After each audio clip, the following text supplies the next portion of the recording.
महाभारत चक्रव्यूह में अभिमन्यु का वध। कुरुक्षेत्र में कौरवों और पांडवों के बीच 18 दिन तक घमासान युद्ध चला था। एक ओर धर्म के लिए लड़ने वाले पांडव थे तो दूसरी ओर छल कपट और धोखा देने में माहिर कौरव। उन्होंने छल से युद्ध जीतने के लिए एक रणनीति बनाई। उनकी योजना थी कि वो अर्जुन को युद्ध में उलझाकर चारों भाइयों से दूर ले जाएंगे और फिर युधिष्ठिर को बंदी बनाकर युद्ध जीत लेंगे। अब युद्ध वाले दिन कौरव सेना की एक टुकड़ी अर्जुन से युद्ध करते हुए उन्हें रणभूमि से दूर ले गई। वहीं गुरु द्रोणाचार्य ने युधिष्ठिर को बंदी बनाने के लिए चक्रव्यूह की रचना की, जबकि पांडवों में सिर्फ अर्जुन को पता था कि चक्रव्यूह को कैसे तोड़ना है। अर्जुन के दूर जाते ही गुरु द्रोणाचार्य ने पांडवों को ललकारते हुए कहा कि या तो युद्ध लड़ो या फिर हार मान लो। युद्ध के नियम के अनुसार युद्ध लड़ना जरूरी था। यदि युद्ध न करते तो भी हार जाते और युद्ध करते तो भी हार निश्चित थी।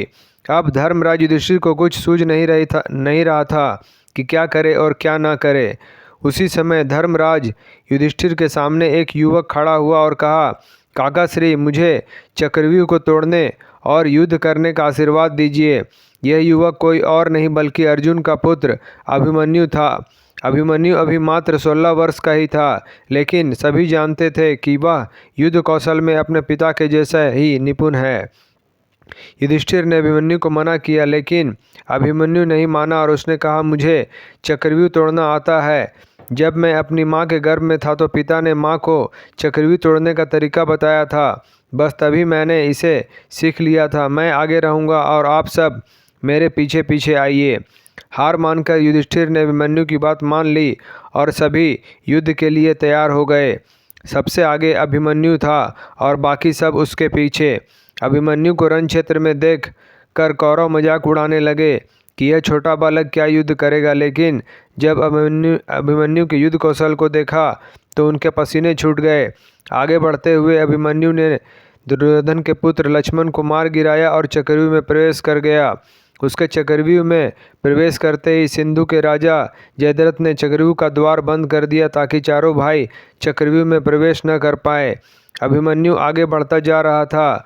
उसने एक एक करके सभी योद्धाओं को हरा दिया, जिनमें स्वयं दुर्योधन, कर्ण और गुरु द्रोण भी शामिल थे।